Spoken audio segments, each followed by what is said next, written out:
siapakah yang akan mendapatkan game pertama? Dan kali ini posisi di mana Yawi udah langsung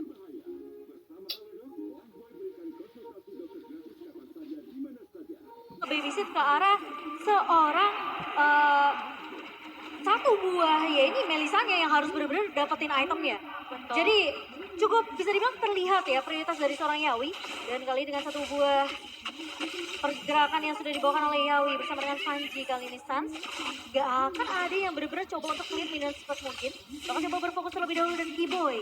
Kali ini hanya memberikan poke damage saja di area midnya sementara cewek bakal lebih berfokus terlebih dahulu dan ini adalah perdana Melisa muncul di M4 oleh Benny Cutie. Ya, Melisa di tangan seorang Benny Cutie ya, ini pasti akan memberikan impact yang cukup besar kalau kita melihat hero-hero yang sering dibawakan oleh Benny Cutie sendiri seperti Kari emang nggak punya range yang terlalu besar, tapi dengan Melisa, dia punya models yang bisa menjangkau sampai ke area backline-nya. Dan lihat, udah ada satu inisiasi dari seorang Keyboy kali ini, hanya memberikan gangguan terlebih dahulu pastinya ke arah seorang Yawi, karena untuk early game, nggak bakal ada damage yang terlalu maksimal bisa dikeluarkan oleh seorang Keyboy. Ya, sementara hanya memberikan poke damage saja, belum ada level 4 dari kedua bot lanernya. Sementara Kairi bakal lebih berfokus untuk mendapatkan sedikit farmingan terlebih dahulu dari area atasnya. Benny Cutie yang sudah mulai Tapi Yawi! mau kemana kali ini terpaksa menggunakan flickernya dan first blood by Infinix didapatkan oleh pemain-pemain dari Onyx Esports. Wow, satu inisiasi yang benar-benar bagus kali ini. 3 pemain dari Onyx mencoba untuk bersembunyi di area semak-semak. Dan dengan adanya seorang Keyboy, inisiasi yang dilakukan bisa menjadi satu hal yang pasti. Ditambah lagi damage dari seorang Kairi yang pastinya memang ia butuhkan nih di early game-nya. Supaya nanti bisa menjadi sebuah snowball ketika masuk ke area mid game maupun ke arah late game-nya. Dan Turtle Camp by UBS Gold sudah mulai hadir kali ini. Dimana beberapa konten juga udah mulai terlihat Sunford yang bakal coba untuk memberikan gangguan di area frontliner. Ya, Boots kali ini juga udah langsung memberikan backup ke arah pemain-pemain dari Onyx Esports. Mereka sepertinya tidak mau mengalah. Meskipun Sans mulai maju kayak dengan flickernya terkena stun. Dia bahkan ditarik di Jetsman ke arah seorang Kartisi. Tapi Kartisi masih cukup tanky. Sanford mencoba untuk menjaga dengan satu buah barrier dari seorang Boots. Dan pergerakan dari Kartisi mencoba untuk mengusir pemain-pemain dari Onyx. Namun kali dulu lihat tuh damage dari seorang Kairi memberikan poke ke arah pemain-pemain dari Philippines. Iya, ini agak susah sih ya kalau kita ngomongin 1 versus 1 ke arah kedua jungle, karena kita tahu Kartusi butuh range yang sangat amat pendek, sedangkan dengan adanya Granger di tangan seorang Kairi, dia bisa banget nyicil sedari awal nih. Dan ini menjadi early game yang oke banget karena dapetin turtle ditambah nggak ada yang tumbang tadi. Ini menjadi bonus banget untuk Onyx. Sementara kalau dari itemnya ternyata Fury Hammer, item pertama yang diamankan oleh Granger yang digunakan oleh Kairi ini untuk ngeboosting penetrasinya lagi. Sementara kalau kita lihat dari cewek mengarah langsung ke arah Clock of Destiny untuk sustain di arah gold lane. Dan kali ini dengan pergerakan yang mungkin bisa dibilang dari Onyx, mereka udah mulai perlahan tapi pasti coba untuk menyetir permainan ini ke arah pemain-pemain dari Echo dengan coba melakukan zoning ke area map controlnya aja. Mereka nggak akan membiarkan pemain-pemain dari Echo ini bisa mungkin masuk ke area rerumputannya karena Keyboy mereka akan melakukan sedikit pergerakan yang tidak terlihat dengan adanya mungkin inisiasi kejutan yang bisa dibawakan oleh Tyrant Defense. Betul, jadi dari Onyx sendiri bakal coba untuk memberikan kejutan terlebih dahulu sebelum nantinya dikejutin oleh seorang Yawi, dan terbukti dengan seorang Keyboy yang langsung jump in melihat pergerakan dari Karsi yang sedang berjalan-jalan pastinya, tapi nggak akan diinisiasi lebih lanjut karena terlalu berbahaya, terlalu beresiko dengan informasi yang udah mereka amankan juga di area top lane dengan 2 pemain dari tim Echo. Bermain dengan lebih berhati-hati kali ini dari Onyx dan bahkan Echo pun gak memberikan sedikit perlawanan yang cukup agresif ya. Mungkin mereka lebih memfokus gimana dari Yawinya sekarang yang masih nge-babysit ke arah seorang Benny Cutie. Tapi down lagi saat cewek sudah mulai dipok juga oleh pemain-pemain dari Echo Philippines dan Keyboy akan memberikan backup yang dimana kalau inisiasi dibuka oleh Echo ini tentunya dengan Tyrant Defense dan juga Tyrant Defense Keyboy masih bisa untuk melindungi seorang cewek di bagian atas. Ya, Turtle Camp by UBS Gold kembali lagi terlihat, dan kali ini nih udah ada setup pastinya dari teman Onyx. Satu barrel dipasang depan sana, tapi Yawi mencoba untuk menarik dengan Device Judgment-nya. Efek tahun terasa, tapi di sisi lain Kalsi berhasil mendapatkan turtle-nya Turtle Save by UBS Gold. Belum ada inisiasi lanjutan, tapi ada satu pemain yang tertangkap bagian belakang. Keyboy masih bisa melarikan dirinya dengan bouncing ball. Satu terlalu tapi Device Judgment dari seorang Sans kali ini mencari ke arah seorang Kartisi. Keyboy-nya mati dengan Tyrant Defense. Dan Kartisi tumbang di tangan seorang Kairi. Mengusir pemain-pemain dari Echo jangan sampai menyentuh jungle dari seorang Kairi. Wow, ini timing yang benar-benar pas banget dari seorang Suns. Pemilihan ultimate IMU-nya menuju ke arah Divine Judgment ternyata berbuah manis dengan trapping yang ia lakukan dan memang pergerakan yang cukup berbahaya dari Carl Z. Ya, dan kalau untuk dari item ya, ternyata dari Suns sendiri mengamankan Enchanted Talisman untuk menutup cooldown reduction yang dibutuhkan. Karena kita tahu Valentine bisa nge-trigger Terrify-nya ketika memang dari skill-nya itu dikombinasikan dengan cooldown yang tepat. Dan Hunter Strike udah jadi, damage dari Granger-nya udah harus diperhitungkan. Cap cip cup lalang kuncup Kiboy, mau nancap ke arah mana? Sepertinya tidak akan terlalu overextend juga dari seorang Kiboy. Sementara di area atasnya ini bisa dibilang ceweknya disiplin banget.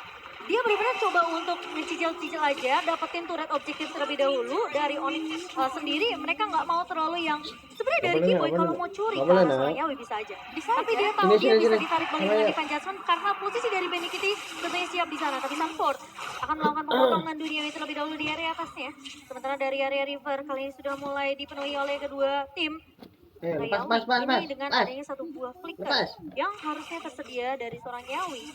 Kemungkinan inisiasi kejutan bisa dibawakan oleh Eko Filipin, namun ternyata tidak terlalu mengambil resiko juga dari Yawi sendiri. Nggak boleh. Karena posisi Terrified yang tadi mungkin dari Lim udah bilang, Sans itu udah punya satu buah Enchanted Talisman.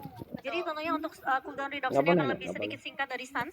Sehingga mungkin efek Terrified dan IMU, apalagi kalau bisa nge-copy, tarik balik Divine Judgment-nya ini bakal bahaya untuk Eko Filipin. Dan ini sebenarnya siapapun yang bisa menguasai ke area semak-semak, dialah yang bakal mendapatkan keuntungan sebanyak-banyaknya dengan dua hero surprise yang dibawa oleh masing-masing tim. Dan untuk saat ini turtle-nya udah mulai dicicil sedikit demi sedikit, bahkan dari seorang Kyrie udah mulai terlihat juga dan Yawi mencoba untuk menarik satu pemain di bagian belakang di bawah. Berhasil mendapatkan ke arah turtle-nya, tertrasuit by Ubes Gold, tapi masih ada seorang Sans yang terjebak di bagian tengahnya. Sans harus hilang di tengah para pemain dari tim Eko, dan bahkan satu dari lainnya juga berhasil memberikan damage, tapi masih ada Brilliance Order dari seorang cewek. Benny Cutie masih mau lebih kali ini. Mazel coba di pop up bisa saja memberikan full damage ke arah Boots, dan Eko berhasil mendapatkan total objektifnya sama menculik ke arah Sans kali ini secara bersamaan. Tapi Eko Filipin mereka memberikan sedikit pressure di area mid-nya, berfokus terlebih dahulu untuk mendapatkan turret objektif, namun masih bisa dihadang oleh pemain dari Onyx Esports. Dan Kaltizi akan mendapatkan laning di area atasnya tanpa bisa dikontes karena posisi dari Boots sedang mengcover di area mid. Ya, cukup berbahaya sih. Udah mulai terlihat dari Eko kali ini mereka udah mulai ngebaca permainannya nampaknya, mencoba untuk memberikan satu counter ketika adanya satu inisiasi surprise yang bisa diberikan. Dan kalau kita lihat dari item juga, sementara teman-teman Onyx full movement speed ya, hampir semua kecuali Kiboy. Dan tenacity yang dipilih oleh Kiboy menurut gue juga ini sangat-sangat penting karena dia salah satu sosok yang harus ada di depan. Boots nggak bisa terlalu kuat di depan. Oke, tapi Sans udah IMU ke arah seorang Yawi, satu buah Divine Judgment yang bisa mengubah arah pertandingan untuk pemain-pemain dari Onyx. Ini penting banget dari Sans sendiri. Tapi siapa yang mau diculik di area gada depannya? Kaltizi sudah mulai menjaga, sementara Kiboy masuk, tapi ternyata terkena surprise. Divine Judgment menarik ke arah Yawi, Kiboy tumbang.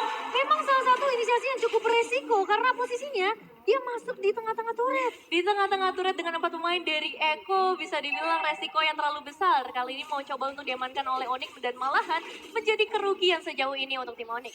Karena purple buff-nya juga dikontes dan untungnya masih bisa diamankan oleh Granger dari Kyrie sendiri. Dan kalau kita lihat dari item nih, Heptasis menjadi item utama dari Glock sendiri untuk menutup burst damage yang dibutuhkan oleh Boots. Malefic Roar juga udah jadi buat Kyrie, jadi damage dari Kyrie udah harus diperhitungkan oleh teman-teman Eko sendiri. Ini menurut aku harus sabar sih, mungkin sampai menit ke-12, menit ke-15 dari Onyx mereka baru bisa dapetin damage yang mumpuni untuk memberikan efek balasan ke arah pemain dari Eko Filipin. Mereka bawa Lunox, mereka bawa Granger. Jadi dari physical damage, magical damage sebenarnya udah bakal dimiliki oleh Onyx nanti di area mid sampai late game ya. Tapi tentunya garda depannya ini harus kuat dari seorang Boots dan juga Kiboy. Apalagi posisi dari Tyrant Revenge yang menjadi kunci penting untuk Eko. Ya, ini player Untuk yang Onyx, sorry. benar-benar akan diharapkan yaitu Kiboy yang bakal menciptakan momentumnya, tapi kali ini dengan Lordnya udah mulai dicicil, kita akan melihat bagaimana dari Eko memberikan perlawanan di situ. Kyrie berhasil mendapatkan Lord Slay dan kali ini Sans mencoba untuk menarik ke arah Sanford, namun Sans tumbang terlebih dahulu.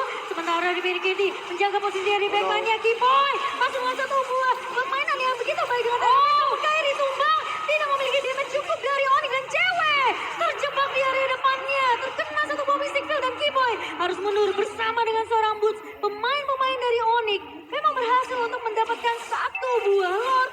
Namun kali ini dengan pertukaran 3, ini akan sedikit sedikit bahaya. Eko mereka bisa dapetin turret objektif di area mid dan bahkan di area bawahnya. Iya, ini satu kerugian besar untuk tim Onyx pastinya dengan 3 pemain yang harus dihilangkan dalam sekejap. Memang Lordnya berhasil diamankan, tapi kalau kita ngomongin dari networknya, Eko kali ini udah mulai mengungguli sampai ke arah 2300 dan juga dengan kebawanya Xavier dari tim Eko. Ini Mystic Kill-nya bakal benar-benar merepotkan dan membuat dari tim Onyx harusnya nggak bisa terlalu berburu-buru untuk melakukan team fight. Ya, dengan Hydron defense-nya juga cukup kuat. Eko sendiri dia punya, ya betul, ada punya Xavier, dia punya Melissa juga yang bisa ngasih poking yang dia dengan Waddle namun Konsil. Konsil play udah mulai dibuka kali ini Bot. Langsung masuk flicker dengan satu buah Vultures namun sepertinya agak sedikit terburu-buru. Sementara Konsil akan dibahas dengan Konsil dari seorang Yawi. Sudah mulai bersiap tentunya cari inisiasi kejutan dari seorang Yawi. Dan sekarang aku bisa bilang mungkin Kiboy harus benar-benar gimana caranya bisa ngincer ke arah backline. Karena yang merepotkan dari Eko ini adalah posisi dari Benedikti dan Sanji yang tidak tersentuh sama sekali. Kalau memang Boots bisa mau coba untuk flicker dengan wild charge, itu harus dapetin timing yang pas banget. Benar-benar, dan kalau dari item pun harus berhati-hati pastinya untuk Sanford ya, karena dengan damage Sanford dan minimnya defense magic yang dimiliki oleh teman-teman Onyx, mereka harus bisa jaga badan, mereka harus pintar-pintar cari posisi. Kiboy kali ini udah mulai tertangkap dengan adanya efek tahun tambah lagi di Panjat, cumannya berhasil pada karena seorang Kiboy masih lebih.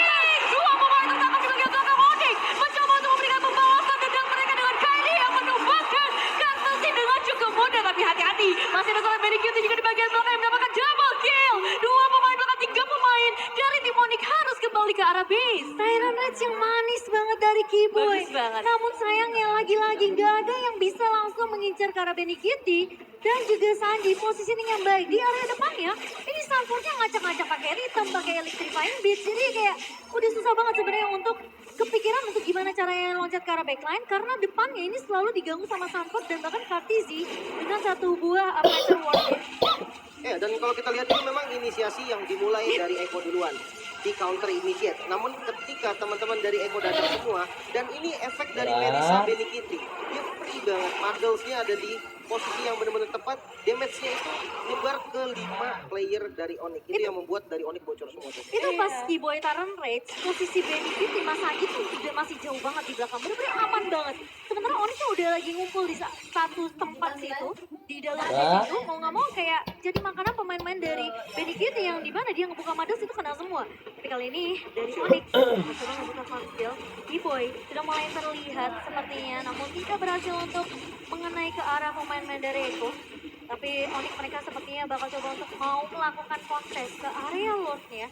Sementara posisi dari Yawi, konsul kali ini surprise langsung di Judgment ke arah seorang Kiboy masih bisa mundur. Tapi Tyrant Rage ada 2 pemain. Lihat posisi di area belakangnya. Dibalikan tapi Kartizi berhasil ditumbangkan. Tidak akan ada retribusi dari Eko, tapi kali ini downing line dari seorang Sanji di area depannya. Sanji di seorang Sanford. Kiboy miss di mana revenge tapi tumbang di tangan seorang cewek. 2 pemain berhasil untuk ditumbang, tapi Benedikti coba untuk mundur terlebih dahulu. Muddles yang masih bisa dihalau oleh pemain-pemain dari Onyx Esports setidaknya itu bakal buying time lagi untuk Eko, nggak bisa langsung merusuh dan menambil Lord yang kedua. Iya, apalagi kali ini dengan tumbangnya Kazi berarti nggak akan ada retribution untuk beberapa detik selanjutnya. Meskipun Sans memang harus tumbang setelah tadi dia sempat mengeluarkan Divine Judgment-nya dan berhasil menangkap satu pemain yaitu seorang Kalsusi. Tapi untuk saat ini Lordnya bakal coba untuk diamankan oleh seorang cewek juga. Cicilan damage demi damage akan diberikan. Tapi Yawi ini benar-benar ganggu banget. Sedari tadi di bagian tengah dia bisa menciptakan inisiasi berbahaya untuk Onyx. Ini pemain-pemain dari Eko mereka bisa banget sih memberikan guard di depan yang tebel-tebel kayak Kartizi, Sanford yang ngincer ke area backline-nya, dan posisi dari Onyx ini penting banget gimana mereka mungkin nggak boleh terlalu fokus sama guard di depannya, mereka harus main front to back, ngincer ke arah backline, ke arah Sanji dan juga Benedikti, tapi itu bukan hal-hal yang mudah. Sementara kali ini Sanford udah mulai maju ke area depan, Kiboy karena reverse-nya nggak connect, kali ini Yawi terjebak di area dalamnya, tapi ternyata Yawi yang tumbang kali ini dan Kartizi berhasil mendapatkan lost lane by UBS. Sementara tugasnya masih berlanjut, Kiboy menang di area depannya, damage terlalu besar dari pemain-pemain Eko Filipin dan mau nggak mau, lihat Mystic Field yang connect, satu mobil yang kode, Sanford mengejar dengan satu buah langsung tumbang di tangan Sans. Ada sedikit pertukaran namun Sanji pun berhasil ditukarkan dan double kill diamankan oleh seorang Sans dengan efek terrified yang sangat amat baik dari seorang Sans. Dan Benedikti kali ini dia dapetin level 15, berbeda 2 level dan sakit banget Sans sepertinya sepertinya bukan ide yang bagus kalau mau 1v1 situation dengan seorang Benny Cutie. Wah, ini pergerakan dari tim Eko yang benar-benar agresif banget ya. Dan kalau memang kita compare kedua goal lanernya, yaitu dari Benny Cutie, di level yang ke-15 dia udah bisa memberikan critical hit yang benar-benar besar banget. Ditambah lagi, Melissa ini bukan seorang hero yang lock satu player doang. Nah ini bakal jadi berbahaya ketika dari tim Onyx sedari tadi selalu memberikan team fight demi team fight-nya. Ya dan sebenarnya untuk high ground defense masih ada Granger dari Kairi ya. Dia bisa ngasih damage dari jauh dan mungkin kalau Kairinya kena pick off duluan itu baru jadi bencana untuk Onyx. Oke, apakah ini akan menjadi bencana di mana Lordnya yang sudah mulai masuk ke area atas dan Kairi menahan terlebih dahulu di area depan ya. Satu buah high ground yang harus dipertahankan oleh Onyx kali ini. Lord yang kedua masih bisa dikembangkan oleh pemain-pemain dari Onyx Esports, masih aman. Sementara dari Eko Philippines mereka pun tidak mau terlalu overcommit karena buka war di posisi best turret itu bukanlah hal yang baik untuk Eko. Ya, nggak boleh terlalu terburu-buru tetap ya. Meskipun dengan keunggulan sampai ke arah 3.000 gold, Eko tetap harus menahan permainan mereka juga. Tetap menggunakan strategi yang sama bisa dibilang kalau kita ngomongin dari tim Eko. Mulai dari Down in Light, Mystic Field, dan juga power arah backline dari tim Eko. Dan kalau kita lihat dari segi item, bahkan Radiant Armor nih untuk Bot sendiri dipaksa untuk jadi item keduanya. Mengingat memang butuhnya magical defense dengan force damage yang banyak banget dan down in light presence yang selalu keluar. Selalu di spam terus menerus. Karena memang ada enchanted talisman juga yang bisa menopang cooldownnya. Serta damage yang dibutuhkan itu udah cukup dengan adanya Holy Crystal dan juga Lightning Ranger untuk Xavier dari Eko. Sanjinya sih udah sakit banget sih. Ini dia punya Holy Crystal 35% magic power dan bahkan dengan pasif combo dari Coca Destiny dan juga Lightning Dungeon. Ini asalkan Sanjinya di posisi belakang yang aman-aman banget, dia bisa nge-spam dengan Mystic Field dan juga bahkan Down in Light yang mengincar pemain-pemain dari Onyx yang bahkan kalau bisa dibilang tim fight-nya jangka panjang, ini Onyx harus benar-benar jaga positioning dari seorang Kairi dan juga cewek jangan sampai tutup. Nah ya, benar-benar mereka harus menjaga backline mereka juga pastinya. Karena dari Eko sendiri mereka cukup mudah untuk bisa masuk ke dalam backline dengan flanking yang selalu dilakukan oleh Yawi juga. Jadi baik lagi ya, semak-semak yang ada di seluruh lane of down ini harus bisa dimaksimalkan oleh kedua tim.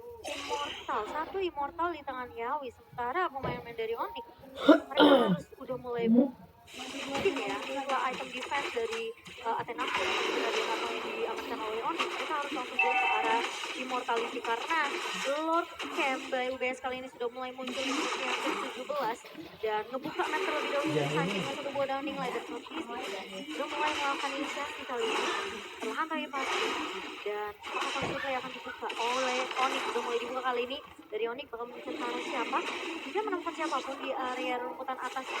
Tapi kalau T-Boy sampai salah masuk ke area rumputan ini bakal bahaya banget dan sakit banget damage-nya. Dan Sanford sudah mulai menzoning pemain-pemain dari Onyx yang sepertinya dari Lord Lane yang akan diamankan oleh Eko tanpa ada kontes yang menurut aku juga Onyx mereka nggak boleh terlalu overcommit melakukan kontes. Iya, nggak bisa juga. Ketika apalagi kita ngelihat Downing Light-nya langsung menyicil 3-4 pemain dari Onyx.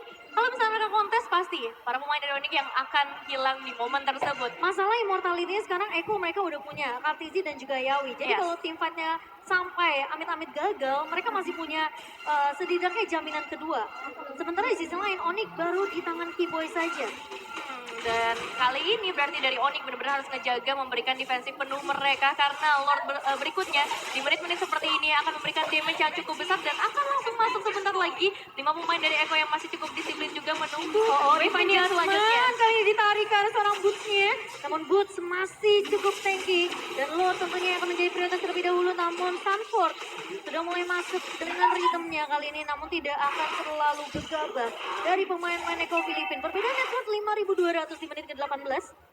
Seharusnya ini kalau misalnya bisa di-drag sama Onyx sampai mereka mungkin bisa melakukan metode pick off dengan adanya satu buah title defense dari Keyboy, ini mungkin akan lebih bagus untuk dia. Mungkin yang pasti satu sih dengan damage dari Sanford yang udah mulai bisa ketahan nih dengan sudah adanya Athena Shield dari tanknya dan Conceal sekarang. Conceal dibuka, Keyboy sudah mulai terlihat, tapi kali ini title defense yang mengarah ke arah seorang Kartizi. Yawi di area belakangnya mencoba temukan, tapi Sanford maju terlalu depan. Kali ini Mortality pecah dan tumpah di tangan seorang Kairi dengan detonasi. Sementara Kartizi melawan Viva dengan seorang Boots, tapi Keyboy terjebak di area depannya, masih punya flicker untuk mundur bouncing ball, namun terkena down dari seorang Keyboy sehingga menang 1-1. Tapi sisi lain Yawi malah coba dikejar cewek. Itu dengan kasus salah harus ditukarkan dengan pertukaran yang dimana Benny Cutie berhasil untuk menumbangkan cewek. Pertukaran 2 untuk 2 sementara ini. Iya, pertukaran yang benar-benar menyakitkan bisa dibilang kali ini. nih, karena tadi udah momen yang bagus banget ketika dari seorang Kairi dan juga cewek menunggu di area semak-semak untuk memberikan surprising ke arah seorang Yawi. Dan untuk saat ini Eko semakin menambah kekayaan mereka menuju ke arah 5.000 gold, menjadi bahaya besar buat teman-teman dari Onyx yang bahkan kali ini hanya menyisakan satu base turret saja. Ya, dan dari Onyx sendiri udah mendapatkan kunci nih untuk pertandingan kali ini karena mereka sudah tahu Divine Judgment yang dicuri, target yang paling sempurna adalah Sunford. Ketika Sunfordnya ditumbangkan, gak ada distraction lagi yang bakal ngedev ke arah belakang sehingga cewek ataupun Kairi bisa ngasih damage dengan sangat maksimal. Sementara kalau dari segi item bisa kita lihat bahkan Athena Shield untuk Kairi nih demi respect terhadap magical damage yang dihasilkan oleh Echo, mengingat Xavier itu kan bulldozer dari downline. Dia mau nggak mau harus pakai Athena Shield. Sementara kalau dari cewek, source magical damage dari Onyx sendiri full ke arah damage-nya. Sudah ada penetrasi dari Divine Glaive juga. So siapapun dari teman-teman Echo ini bisa ditumbangkan selama ceweknya pergi. Sans punya Winter, Kiboy punya Immortality, dan sekarang Boots kayaknya bakal lebih berfokus untuk entah ke Immortality atau mungkin dia lebih mengarah ke arah Magic Defense. Karena dari Onyx ini mereka nggak boleh yang team fight bener-bener ramai karena bisa kena Mystic Field, bisa di downing lab, bisa di combo dengan Benny Kitty juga. Sementara dengan Lord yang sudah mulai dipok oleh pemain dari Echo kali ini, sudah terlihat juga dari Onyx. Mereka bakal coba berfokus untuk setidaknya melakukan bait terlebih dahulu Sunford yang mudah untuk di pick off sebenarnya karena posisi dari Sunford bakal mengacak-acak, tapi Yawi menarik dengan satu body adjustment boostnya menurut ke area backline. Wild charge dan balik ke area belakangnya Sansnya mencoba untuk menahan cewek bakal dengan seorang Yawi dan Vindicated, tapi cewek tumpang kali ini. Dia tahu seorang Yawi, Kiboy terpaksa mundur dengan flickernya, tapi di sisi lain Kairi bakal coba diincar oleh seorang Kartisi. Oh, terkena penalti dan Najak Mati, namun tidak ada follow up dan Kiboy pun harus tumbang.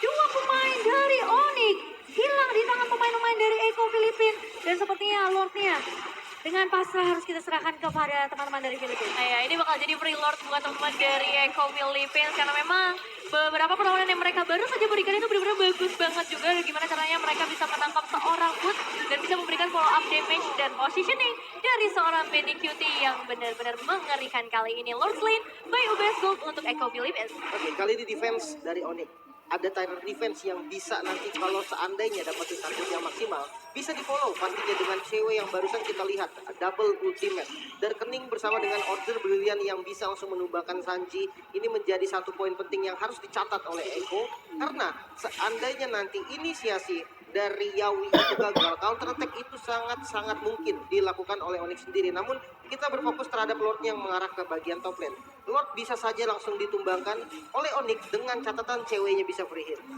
Tapi ini aku ngeliat sih posisi dari Kairi yang bukannya nggak mau nge-follow up ya, tapi masalahnya dia yang team fight ini kepisah karena posisi dari Kartisi bakal berfokus terhadap Kairi. Sementara kali ini Yawi udah ngebuka konsel terlebih dahulu dan surprise calling dari depan Jasmine-nya calling karena seorang Kiboy Immortality pecah. Sementara di area depannya lihat Sunford-nya bakal coba ditarik dengan defense Jasmine. Ini dari seorang Sansa, Sunford tumbang. Sementara Kiboy akan menjadi pertukaran dan kali ini Lord-nya mau tidak mau ditahan. Tapi Echo Filipina mereka berfokus terhadap base-nya dan lihat Kartisi di area depannya. Immortality pecah dari Kartisi, namun cewek dan juga pemain-pemain dari Onyx tidak mampu untuk menahan damage dari Echo Filipina, dan itu dia game yang pertama berhasil diamankan oleh Echo Philippines. Congratulations untuk Echo Philippines, permainan yang memang benar-benar mereka siapkan dengan baik ya dari segi planning, dari segi drafting dan juga eksekusi yang begitu maksimal. Tapi